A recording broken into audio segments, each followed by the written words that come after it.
Sid Albert. Thank you, Mr. Speaker. Another indication today that the bureaucracy of Alberta Health Services is failing Albertans. We've been told that the phone line between the emergency department and ambulance dispatch at the Lacombe Hospital was disconnected. That meant ambulances could not talk to the emergency department, nor could the emergency talk to ambulances. The reason? We're told it's because Alberta Health Services couldn't pay the phone bill. Shocking. How can it be that Alberta Health Services gets $480 million in administration money, but it can't pay the phone bills? Good question. Mr. Speaker, I'm not saying that the honourable member may or may not be correct, but I have no way to validate the payment of a phone bill in Lacombe, Mr. Speaker.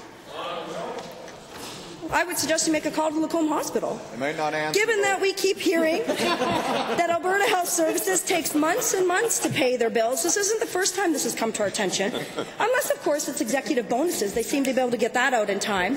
And given that this has a direct effect on the delivery of health services like ambulances being able to talk to emergency, maybe the minister could pick up the phone, call Lacombe Hospital, and talk to the health services staff there and see if it actually happened? Mr. Speaker, if the honourable member wants to spend her House time asking questions about accounts payable issues at the Lacombe Hospital, that's entirely up to her.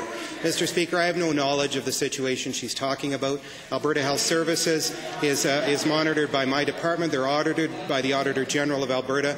I'm sure, Mr. Speaker, that they have their accounts payable in hand. Honourable member. I absolutely do feel a need to stand up for Albertans not receiving emergency care.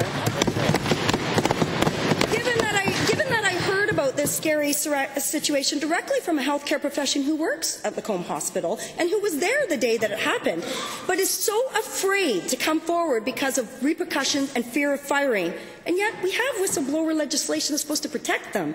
I'm just wondering if you can help me understand why health professionals today continue to fear your ministry, your Alberta Health Services, and are terrified to come forward. Help me understand. Mr. Speaker, what the honourable member needs to understand is that you don't take an unsubstantiated allegation around an unpaid phone bill and turn it into a generalization about fear and trepidation on behalf of employees.